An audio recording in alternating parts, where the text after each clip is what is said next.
This is the great story because it's the last British colony handed over to the last nasty communist regime on earth. Well, it's not a very nice thing to be part of. What's there to celebrate? I contemplate next Monday.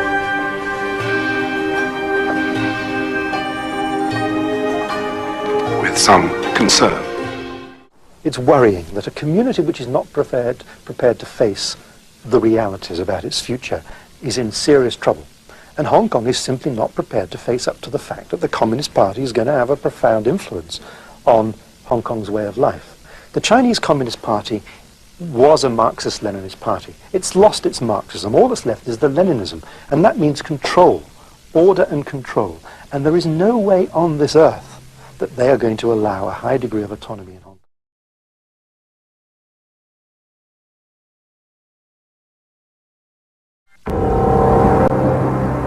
The central aspect of the governor's policy is entirely self-destructive. I think there is a very good chance of the electoral arrangements we put in place this year surviving through 97. No way.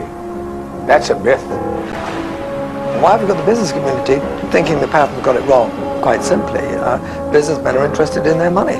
The result is 28 for the eyes, 29 for the nose. Yes!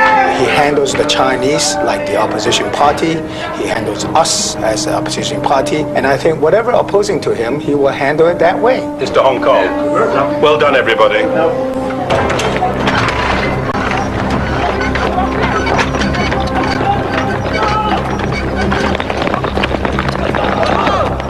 Britain's colonial police training for a riot. With 2 years to go before the handover to China, Chris Patten was once more in conflict with Beijing, this time over his decision to tear up a battery of repressive laws that were at odds with Hong Kong's Bill of Rights that came into force in the wake of Tiananmen Square. The emergency powers have been on the statute book since the high days and holidays of colonial rule. They were last used during the '67 Cultural Revolution riots. It's inconceivable that a governor today, with a democratic parliament at Westminster looking over one's shoulder and international opinion, could ever use them. Equally, I'm pretty convinced that they are in contravention of the Bill of Rights. So at some stage, I want to take those off the statute book. It would certainly be embarrassing if we left them around and they were used at some stage in the future. Patten had little doubt about Beijing's response. I think the Chinese will blow a gasket. They will say, you just want to create chaos. What you want to do is to go around unloosening all the screws. That's their present line.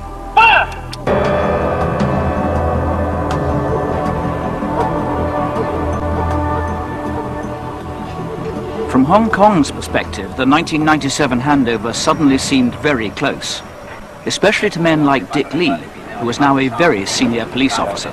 I'm responsible for formulating policy on major operational issues like illegal immigration, internal security, anti-terrorist, major disaster, major incidents. Only 2 years before, Dick Lee had been anxious about China's brutal approach to law and order. But now, in private, he worried more about Patten's decision to loosen the screws.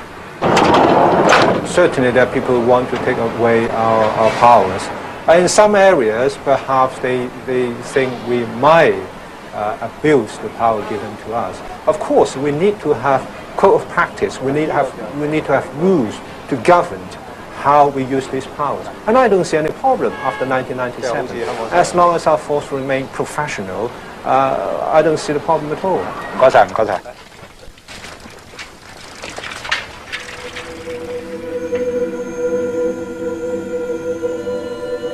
On the surface, the other side of the border seemed to mirror Hong Kong. Shenzhen, the colony's alter ego, was likewise all concrete and glass. But that was only the image. China's hostility to democracy and freedom seemed now to breathe down Hong Kong's neck. I think the mood is brittle. I think the community is hoping and keeping its fingers crossed and whistling in the dark sometimes, but hoping for the best. Not that the economy was in trouble. On the contrary, Britain's last significant colony was booming as usual, a mecca for investors from all over the world. But that was not the point. Every visitor would tell you, no, Hong Kong is a vibrant place, things are going, you know, the economy growing, everything. But working here, you can feel that a lot of your fellow workers are on the edge of breakdown. You know, sometimes you feel that on a bad day, all you have to do is to light a match and the whole house would blow up. There is this sort of tension. We are going berserk. There is no doubt about it. A little over the top, perhaps? Not according to Dr. Leung, a distinguished surgeon and one of the colony's most respected public figures. Inside, there's a tension, there's a fear. There is definitely a sense of pressure.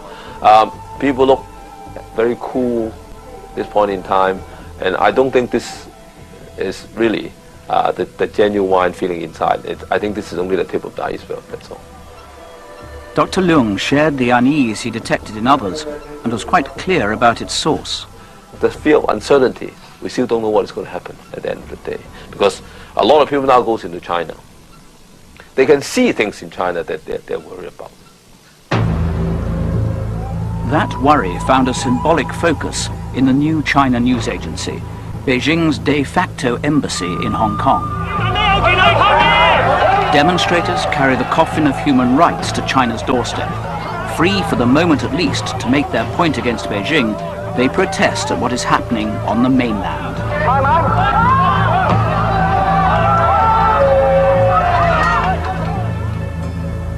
There, under the benign gaze of Chairman Mao, Tiananmen Square is peaceful.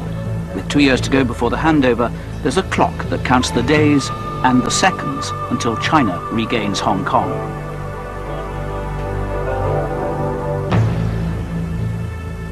Beijing chose this moment to release a film, a crude piece of propaganda against a famous dissident. His offense, to campaign for democracy and against dictatorship. In 1995, he was yet again accused of subversion, and yet again found guilty. His trial took 1 day. His sentence, 20 years.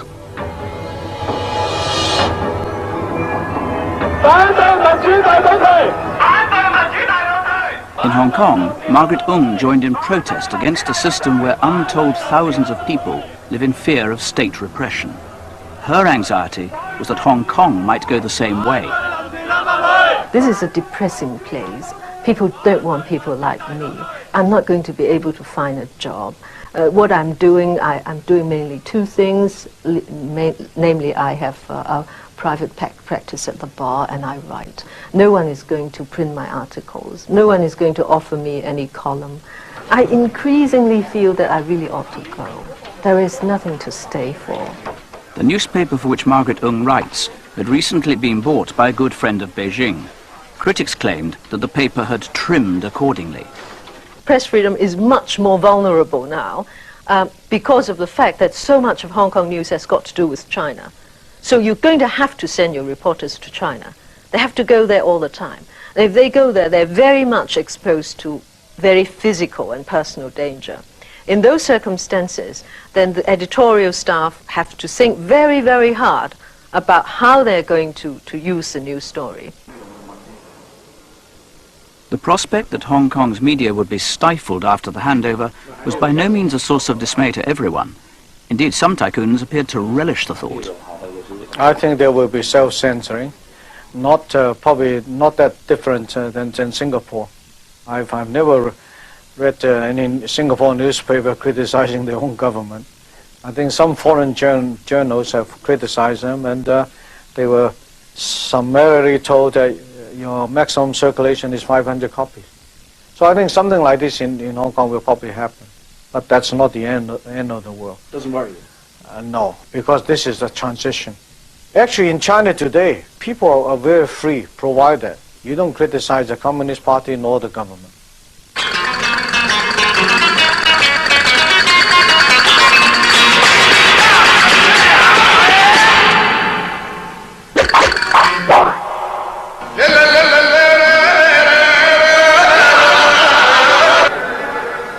By no means all the rich and powerful were indifferent to freedom or cowed by China.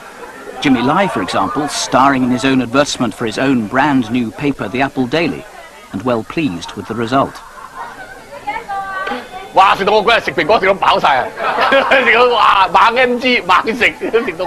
Jimmy Lai is a self-made millionaire who smuggled himself into Hong Kong as a child in the bottom of a boat. I felt it was hopeless in China. Even as a boy, you know, I was hustling in the street and trying to sell things and make some money and all that. And I found it very difficult for a boy. And I met people who came from Hong Kong, and one day a guy gave me a crack of chocolate, and I tasted it. I said, "What's this chocolate? Where's from? Hong Kong?" He said, "Hong Kong must be heaven." Jimmy Lai was streetwise and worked hard. Soon he had capital, and then he saw his chance in the mass market. Clothes that were cool but cheap. Giordano was opened in 1981 with $5 million, and now it's worth $4 billion, and we have over 300 shops in Asia. So it's a great growth. You know, every year we average 30% growth. Then he founded a weekly magazine called Next, hugely successful, always outspoken, and sometimes outrageous. I'm always a troublemaker. I'm always. I mean, I love trouble. I love the intensity of trouble. That's a great fun. In 1989, after Tiananmen Square, Jimmy Lai used Next to denounce the Chinese premier, Li Peng. I was very mad, and I wrote a very nasty and rude open letter to him. And in the letter, I called him the son of the turtle egg, yeah, which is very rude. I don't want to translate it. China exacted immediate retribution by ordering the closure of Jimmy Lai's Giordano store in the center of Beijing. In Hong Kong, it was even worse. I got bombs thrown into my house. I got people came here, ransacked my computer, and I got people threatening me. I got this and that, but I'm safe. I'm happy.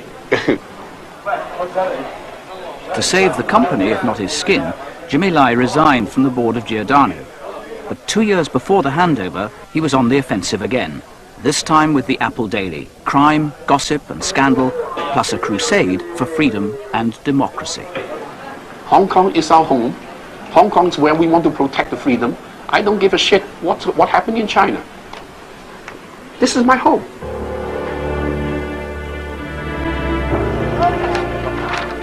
As he prepared for the launch of his new paper, Jimmy Lai had one simple message for his readers about Hong Kong's future under Chinese rule. Just don't have fear. The Chinese University in Hong Kong, a report on college life in America by the girl who had led the school trip to China.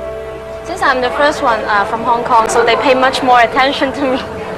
They always ask me questions. Oh, that's like the game that I play in Montreal, this one. Norris Lam was now at university. I learned how to express my feeling more openly and how to think.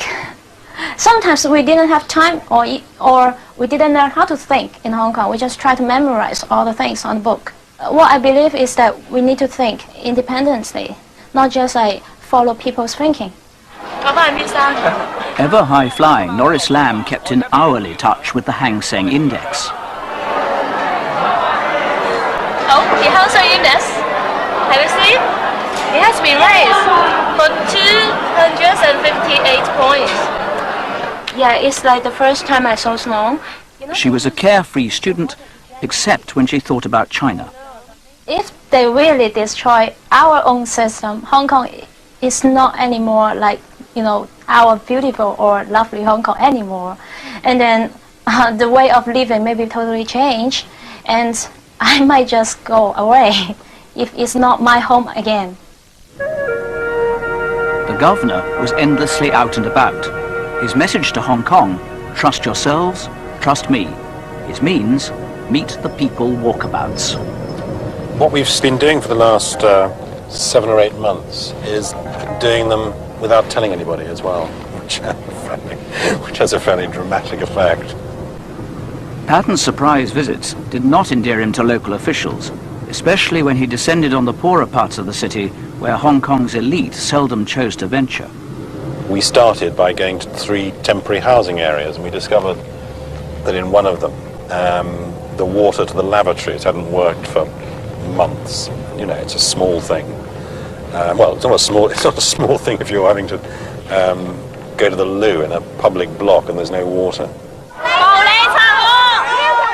Patten's district visits were calculated to remind Hong Kong and Beijing that democracy was not dangerous. I won't go in by back doors. I won't skulk around in order to avoid crowds or demonstrations. You know, we've got to keep order and stop innocent people who aren't protesting getting knocked over or hurt. But we've got to give people a chance to have a rant. Hey, keep quiet. I think the process of them feeling that they can put their case directly to the person at the top is quite an important safety valve. Over 200 police officers forced the residents go to the streets, and now they have become homeless. But most of the residents have accepted rehousing. You try to shut off dissent, and you fetch up with more explosive situations, and you fetch up with people being hit over the head. The Patten walkabouts also served to burnish his image as the governor who cared. How are you? How are you? How are you? Now, tell me how long you've been living here. 你喺度住咗幾耐啊？住咗31年。31 years. 31 years. 咁你喺邊度？喺又都係我。Oh, thank you. Can I have one? Thank you. 2 kids will be counted as 1 adult, so this room we can house about 7. 7? Yeah, in this room. In those Although it attracted little attention outside the colony, Patten used Hong Kong's wealth to increase public spending, not dramatically, but enough to consolidate a degree of public support that any Western leader might envy. Bye. And everybody I visit, about twice a year, we invite them all back to Government House so that they can see my house. That must be very encouraging. Well, I know it sounds a bit awful, but It does. no, I mean it just. I mean they come and have a cup of tea and have their photograph taken and look at the garden, and you know.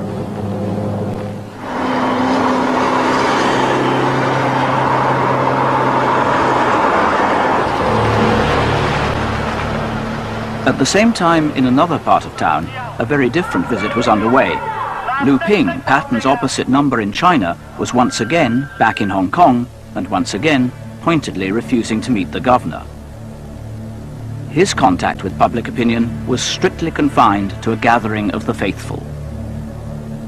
With the tycoons and their allies among the politicians, he could be confident that no one would raise uncomfortable questions about dissidents or human rights. Patten was unimpressed by the performance of the Chinese leader. It's pathetic. I mean, there's nowhere else, no other people in the world who would behave like it. I mean, they're so crazy. They don't actually have to do very much to have people responding enthusiastically. They just throw away the opportunities. What's your message to overseas businesses who are worried about politics post-97? They don't have to worry at all. I don't see any reason for their worries. Everything will remain the same after 1997. That's the purpose of this seminar. The governor was also contemptuous of those British officials who wanted him to be more understanding of Beijing's decision to snub him. Oh, well, you've got to make allowances for the fact that they're Chinese. I mean, people here are Chinese, but they're perfectly civil and courteous. Does it get under your skin? It's so childish. Another British envoy had just touched down in China to be greeted as a conquering hero. Michael Heseltine, the president of the Board of Trade, was here with a delegation of British industrialists eager to do business with the most populous nation on earth. Heseltine and his team at the DTI were irritated by the conflict with Beijing over Hong Kong. Although there was no tangible evidence, they feared it would undermine Britain's trading prospects with the vast but largely untapped market in China. I have, of course, heard of the remarkable changes that have taken place. The contrast between Heseltine's warm words and Patten's disdain could hardly have been plainer. Although the governor admired Heseltine's flair, he was dubious about such a high-profile mission. I think it's increased the strength of some people's feelings that there is a cornucopia in China waiting to flow over our slippered feet. If only we would recognize the importance of, quote, restoring good relations with China, unquote. Billions of business waiting to be done if only we show our sincerity in our dealings with China over Hong Kong. Although Heseltine was entirely loyal, the Foreign Secretary was only too aware that the President of the Board of Trade was exceedingly frustrated.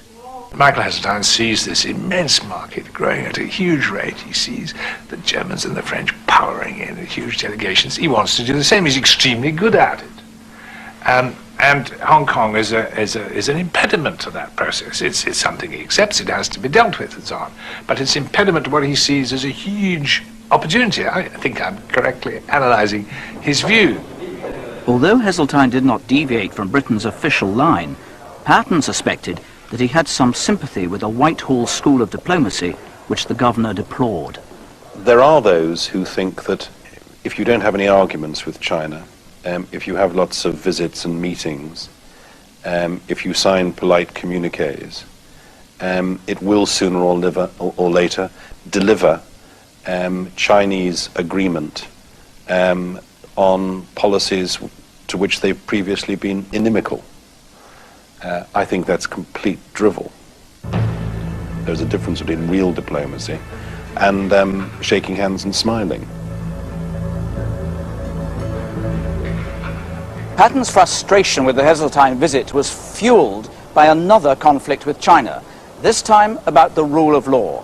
For week after week, the two sides have been wrangling about the status and the powers of the Court of Final Appeal that was to replace the Privy Council as the final arbiter of the law on July the 1st, 1997. On this occasion, though, there was a compromise, to the outrage of the Democrats. For quite a few months now, they appear to be standing firm on principle in trying to give us some democracy and trying to defend our rule of law. And suddenly, I found a whole bunch of them on their knees, kowtowing to China, accepting everything, and telling the whole world they're so happy now that there is an agreement. The deal with Beijing confirmed China's right to exclude all so-called acts of state, treason, secession, and subversion, from the jurisdiction of the Court of Final Appeal. The power in these critical areas would thus lie not in Hong Kong, but in China. The Democrats feared that the Chinese would exploit their authority over acts of state to crush dissidents in Hong Kong, just as they did on the mainland. What is clear is one thing. Whatever may or may not be an act of state is not to be determined by our courts. It will be determined in Beijing. Patten claimed that Martin Lee had simply missed the point. Ever since the Basic Law was drafted, the context within which a Court of Final Appeal was going to operate in relation to acts of state was clear. That isn't changed one bit by the agreement that we signed this summer. But Martin Lee was not about to back off. If he continues this line of appeasement, he can expect nothing but attack from me. It's nothing personal, because I want the Hong Kong governor to be defending Hong Kong, not betraying Hong Kong. The frustration is to have the argument turned to issues on which one can't give reassurance. If Martin spends the next 2 years saying it is all going to be hopeless, Hong Kong is finished, it's a disaster, I can give my opinion on that, which is maybe sometimes matched against his. But I can't stop people in this community and elsewhere becoming either excessively fatalist about Hong Kong or excessively pessimistic about Hong Kong. There was no doubt that Hong Kong cared greatly about human rights, but Patton worried about what would happen if or when the crunch came. Would the people and the government find the resolve to stand firm against any infringement of their autonomy promised them under the slogan, "One country, two systems"? It's worrying that a community which is not prepared to face the realities about its future is in serious trouble. And Hong Kong is simply not prepared to face up to the fact that the Communist Party is going to have a profound influence on Hong Kong's way of life. The Chinese Communist Party was a Marxist-Leninist party. It's lost its Marxism. All that's left is the Leninism. And that means control, order and control. And there is no way on this earth that they are going to allow a high degree of autonomy in Hong Kong.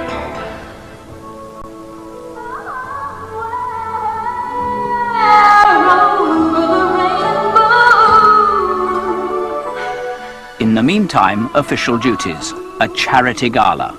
Sailing right behind, like a bridge over troubled water. In attendance, the good and the great, most of whom shared the view that Patton's passion for democracy had fouled up Hong Kong's prospects. Troubled water, I will ease your mind.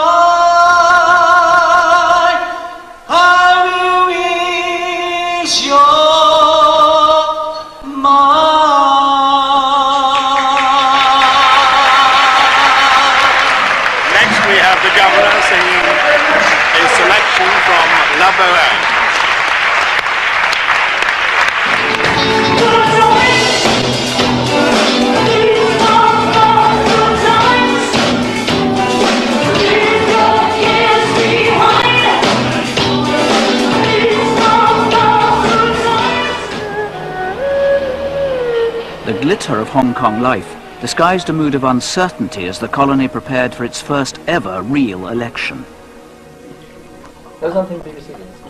What was the point in standing for an election denounced by China? It was not an academic question for the barrister Margaret Ung, or for Christine Lowe, who had been appointed to the Legislative Council by Patton 3 years earlier. They discussed the dilemma with a friend, the journalist Jonathan Mirsky.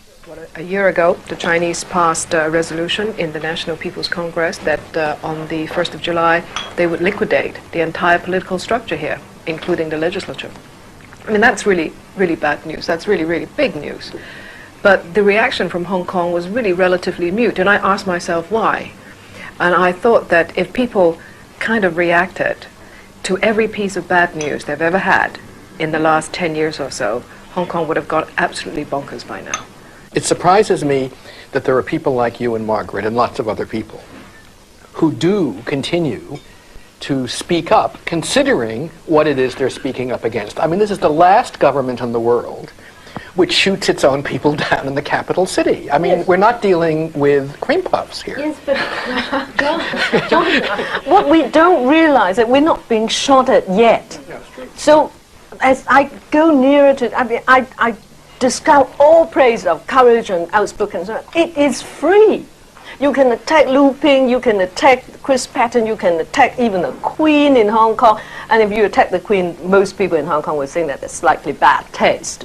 You don't live in an atmosphere when your neighbors are getting taken away in the middle of the night. So, I mean, when the situation comes, are we going to withstand the test?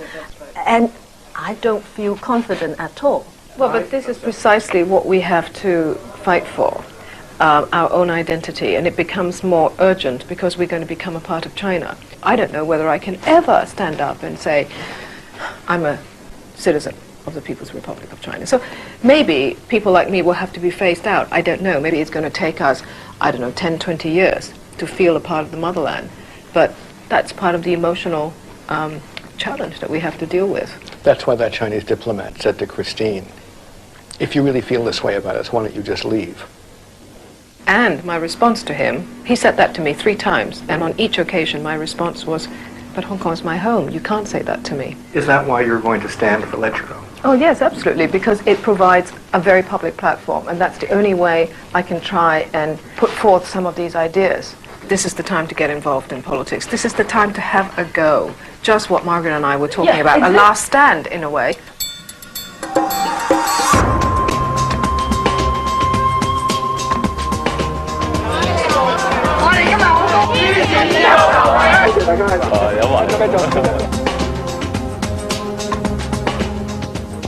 For many of Hong Kong's leading figures, to campaign for votes was a novel experience, though one or two candidates were remarkably confident. For example, the surgeon C.H. Leung. There are only two reasons why I would not get my seat. One reason is if I drop that now. The second reason is if nobody comes to vote. Well, my campaign has been running very well. I'm getting to the people and they understand me because I'm a national figure in Hong Kong.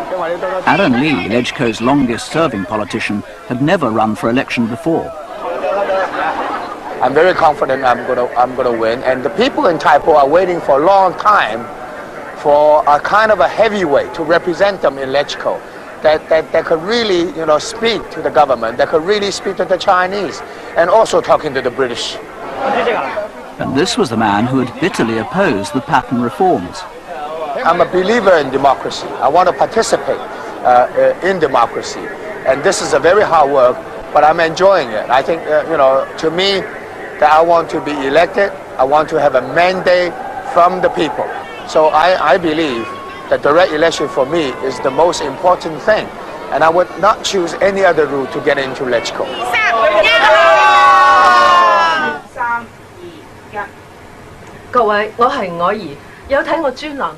Margaret delivers an election broadcast. She's been persuaded to run as the lawyer's candidate, despite many doubts. I ask myself, is there something for a person, as an individual, standing in that Legislative Council chamber, which would have some effect? And I think, yes, there is, because there might come a moment when something needs to be said. And you may very well be one of the very few people going to say it. She has two rivals, both more established, both more conservative. While they are cautious about China, she is combative. I ask you to choose someone, firstly, with some credibility in the community. That this person must be someone you can rely on to stand on principle. Because if we are prepared to give in simply because the other side will not listen, then the whole point of our communication will be lost. She is painfully aware that her decision to run could have dire consequences. The one thing about standing election is that you do stand a real risk of winning. And if you do win, then you are going to be in the Legislative Council chamber on the 30th of June 1997. So that is very daunting. Another of the candidates approached the contest in a style which his mentors in Beijing must have found hard to categorize. I really don't know how they think about me.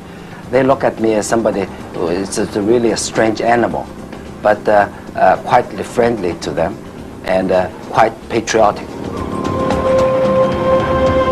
Certainly, from my prior appointments within the Chinese government, Hong Kong advisor, PwC members, they consider me a good friend of China. Although my working style, my personal lifestyle is vastly different from a typical Chinese official.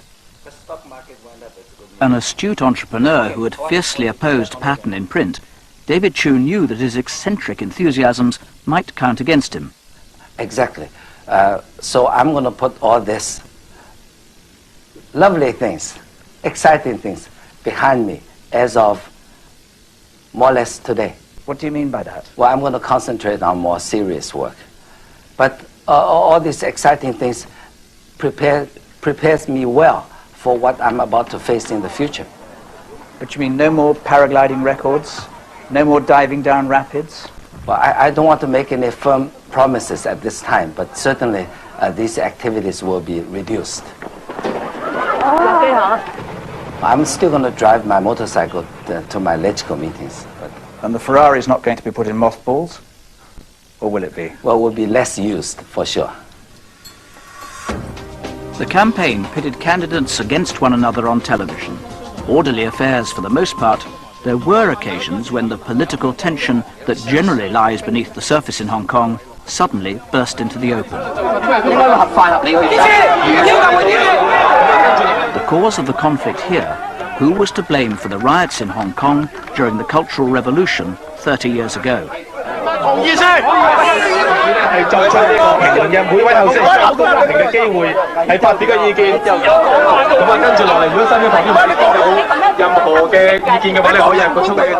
The governor was optimistic about the election. I think that people in Hong Kong will always be more inclined to vote for people who they think stand up for Hong Kong rather than lick boots. I think they will always be more inclined to vote for a bit more say in their own affairs rather than a bit less. But I think it's less about a specific democratic manifesto than about whether or not they think people are prepared to stand up for them. And the fact that they react like that whenever they're challenged, whenever it comes to the crunch, is, I think, a reason for being more rather than less confident about the future. For this event to fill it up. In this election, most people had two votes. One for the 20 directly elected seats, and one in the so-called functional constituencies representing various sectors of Hong Kong's workforce. They can go up to midnight, can't they? It was a perplexingly complex and time-consuming procedure. But the difference here is that this ballot paper will not be invalid because the mistake that the elector has made is not material. You should advise the Vatican on this method. I think it would be very, very suitable for the next Pope, wouldn't it? Would you be prepared to spend some time in Rome? At least, though, every seat in LegCo would have to be won through the ballot box rather than by appointment from the governor. The momentum of democracy sucked in even Beijing's most loyal servants. Our objective is to convince the voters in Hong Kong that although we are called pro-China, we make use of our channels of communication with the Chinese government to work for the Hong Kong people. We are trying to prove that we are right by taking an active part in the elections and trying to show people, both in pro-China camp and in the society at large, that we can win support from the voters. Chung Yok-sing knew that his party lacked credibility, but that to boycott the election would have been even more damaging to Beijing's cause. In most of the constituencies, there is a close fight. Yeah, so we are working hard. There are those busybodies doing their polls, right? One day I'm leading, and then the other few days later, I fall behind. So, well, we have to work hard. Christine Lowe decided to run as an independent. I will always speak out for what I think is right, and a lot of people who said they would vote for me essentially say, well, we're backing you because you're willing to speak out for us, and you're willing to speak out for what you think is right. So that seems to be, you know, a very prime factor. The other thing is people say, well, you're young and energetic, you know, you've done some things in the last few years, and we like that, so we want to support you, you know, we think you will take us forward. You feel young and energetic? You're pretty young and energetic, yeah.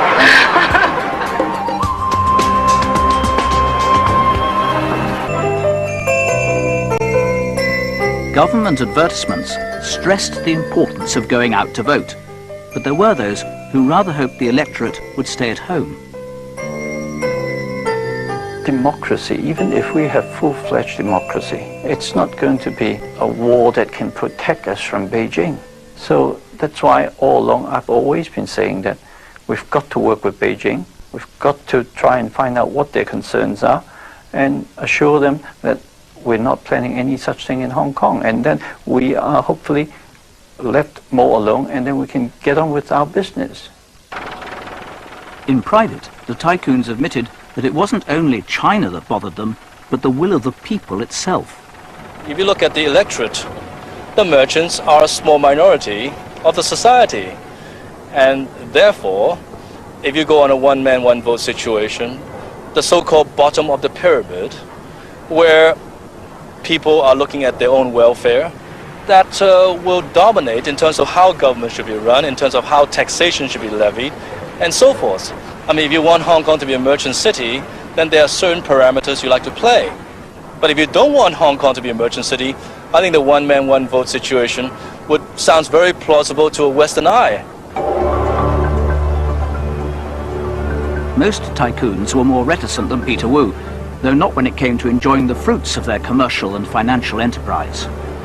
A lot of famous people or major companies have their boats here, such as this one belongs to Jardine Fleming, Jardine Matheson, the merchant bank. That's the fledgling. Yes, this one, Peregrine, one of the young, rising Chinese Hong Kong merchant bank. Gawa Bank, a Chinese-owned bank in Hong Kong, belongs to the Citic Group. This boat belongs to Larry Yong. This yacht, Crystal One, belongs to Robert Kwok, the owner of South China Morning Post. This yacht belongs to Li Ka-shing, Woking.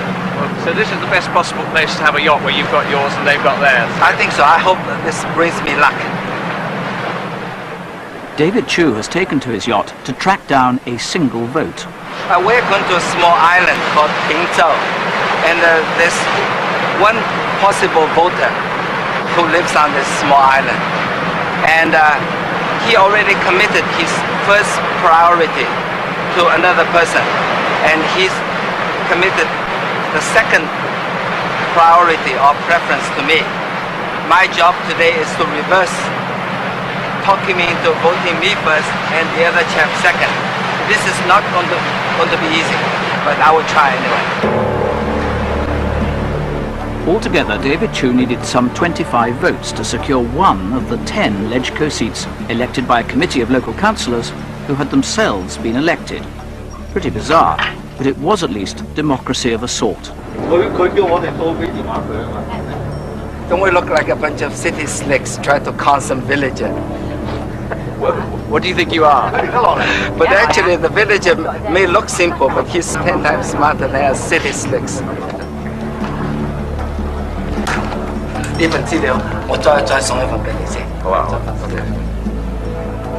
Well, actually, my campaign is going much better than expected, and I think the result will be quite spectacular. Yes. Not an ordinary victory, a spectacular victory. By Sunday night, you will see me physically wipe all these strong candidates off the map.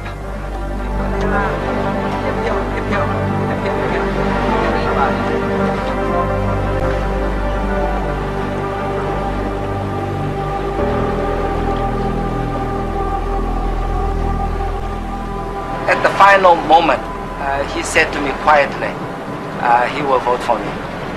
The last instant, just before we wave goodbye.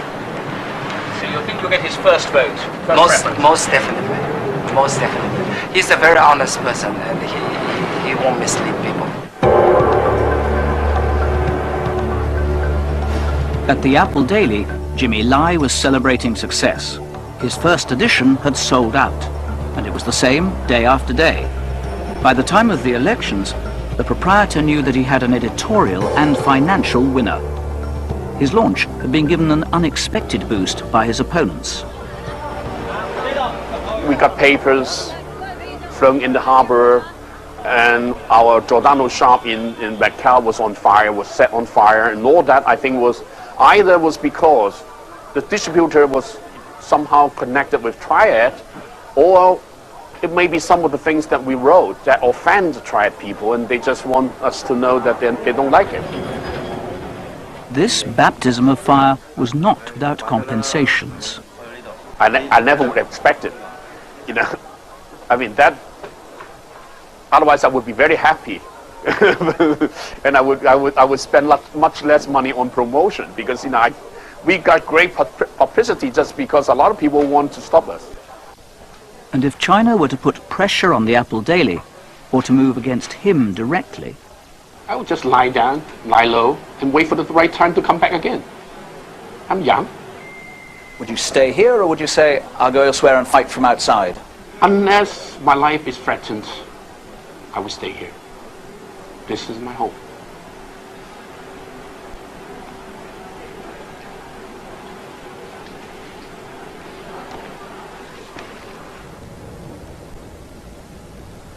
There were others for whom Hong Kong was home, but whose right to stay was in question.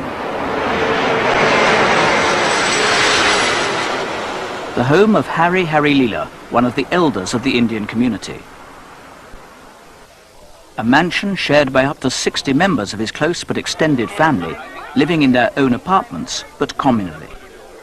The Harry Leelas are very successful, but many of them were in trouble, denied a British passport, and likely in effect to be stateless after the handover, a predicament shared by some 5,000 members of what was known as the ethnic minority community. Well, I was a bit shocked because, you know, the Haila family is united, it's one family under one roof. My second daughter didn't get the passport. I got it, my wife got it, and they've denied my son Aaron. Out of the 6 members, 4 gets it, 2 don't get it. It's surprising. It's just like, as I say, you're getting something out of the head and say, he will get it and he will not get it. The whole idea is that if you're giving to one family, you should give to the family. The Harry Leelas worried about persecution. If the time comes where we cannot stay due to some adverse conditions that China impose on non-Chinese, we have to move out of Hong Kong. We have to go someplace, and we need that sort of insurance or a security that we can go. I was very upset. I was more hurt than anything. Being born and bred in Hong Kong, a crown colony still, so to speak. It was, I was in tears. It's as simple as that. No, I think it's like a betrayal, really, to be honest with you. I mean, we still pledge, you know, to the royal family, to you know. I'm just, surprised why this thing has happened to us. The issue of passports was now in the forefront of the governor's mind, not only for the ethnic minorities, but for more than 3 million of Her Majesty's subjects who had been denied British passports, wrongly in Patton's view. I don't think that 3 million Hong Kong citizens are suddenly going to arrive at Heathrow. Nobody seriously supposes that. And to be blunt, if they did, they certainly wouldn't be living on the welfare state.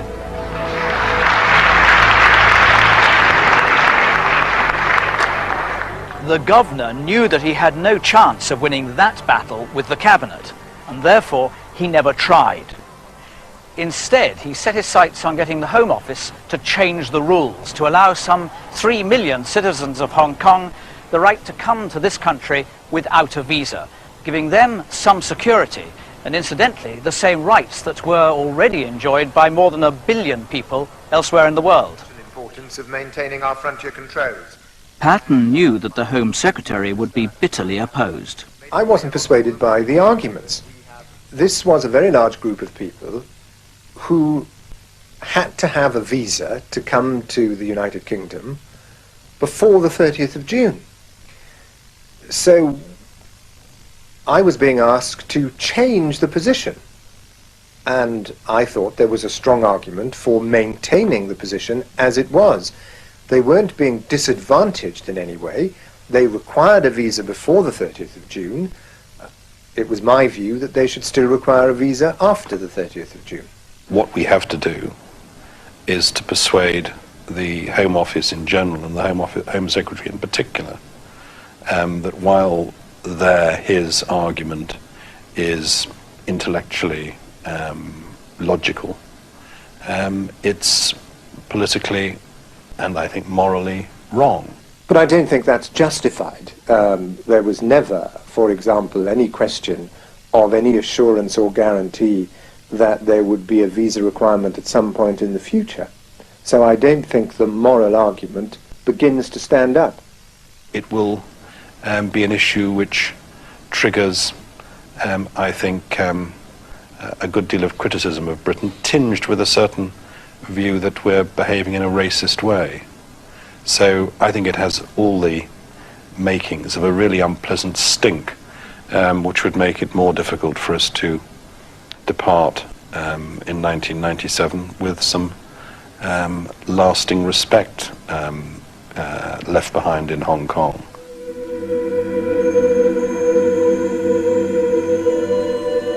It's not easy to see how I can lose this argument without losing quite a lot of credibility.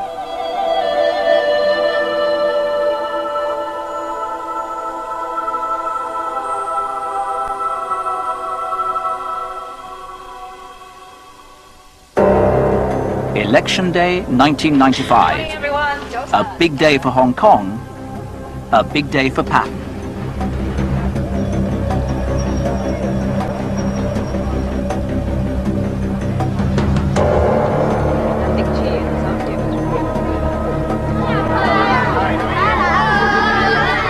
I'd like there to be a general recognition that whatever the outcome, it was a fair cop gov. It was a fair election.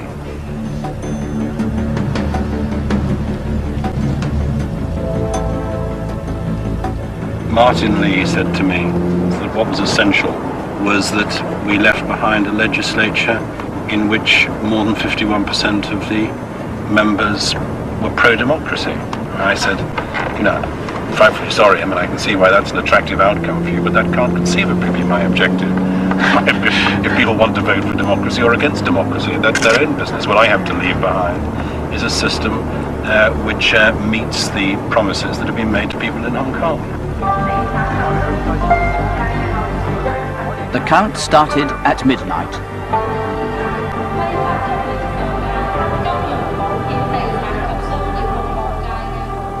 The world's media was on hand to witness Hong Kong's first quasi-democratic election. People ask me if I'm nervous, and I said, if I'm not afraid of jumping out from an airplane, do you think I'll be nervous about things like this? But are you actually nervous? A little bit, to be honest. But I'm in a very strong position. It's just a matter of winning by how big a margin. And I'm aiming for the largest margin possible. We'll know very shortly. How are you? Alan Lee was in. Likewise, Christine Low.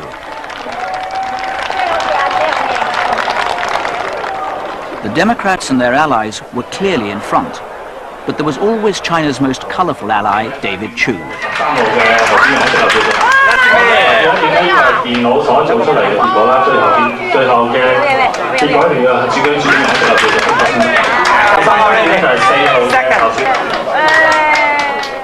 Christine Low was anxious for Margaret Ung.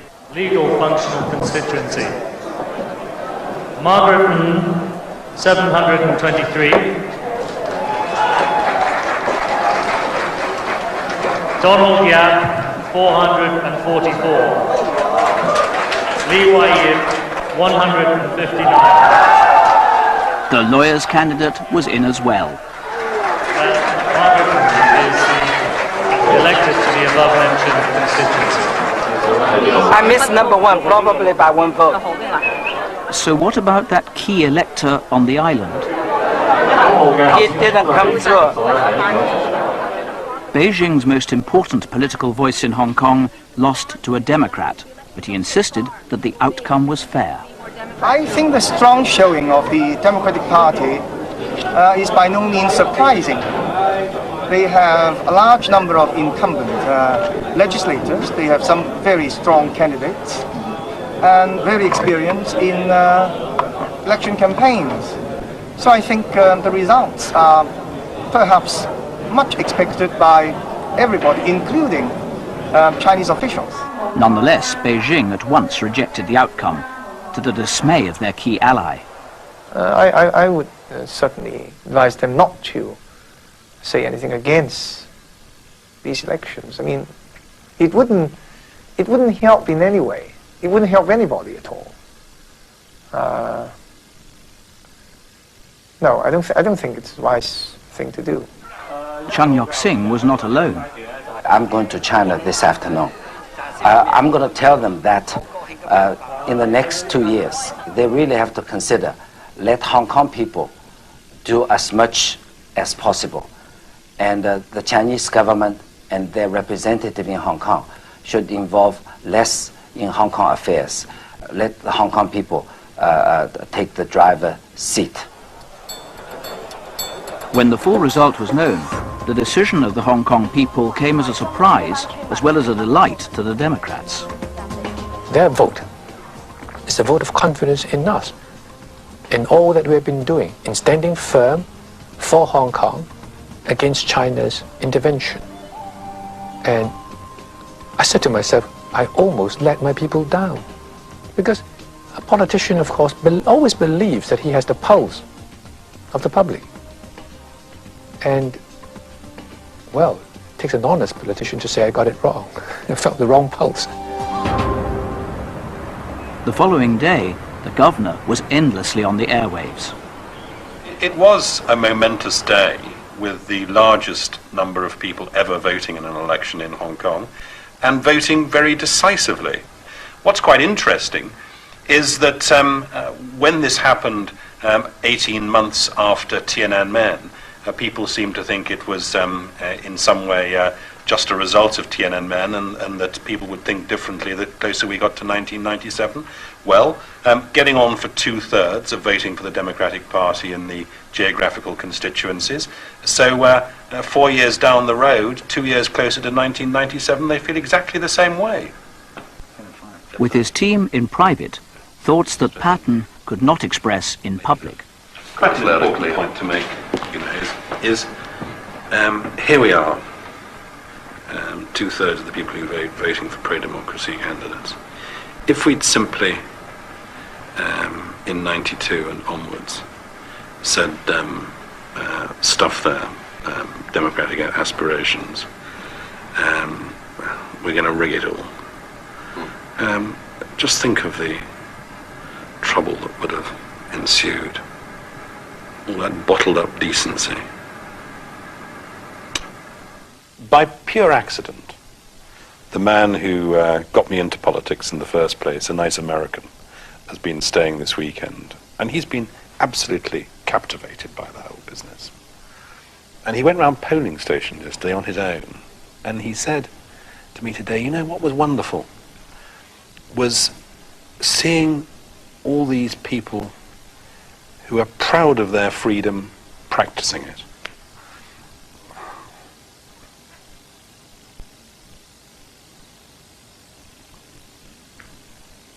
So it was a good moment. I, Christine Lowe, swear that I will uphold the law of Hong Kong and that I will conscientiously and truly serve the people of Hong Kong as a member of the Legislative Council. So help me God. Uphold the law of Hong Kong and that I will conscientiously and truly serve the people of Hong Kong as a member of the Legislative Council. 必定以立法局議員身份，本人必定維護香港法律，並且必定以維護香港法律，並且必定 the people of Hong Kong as a member of the Legislative Council. So help me God.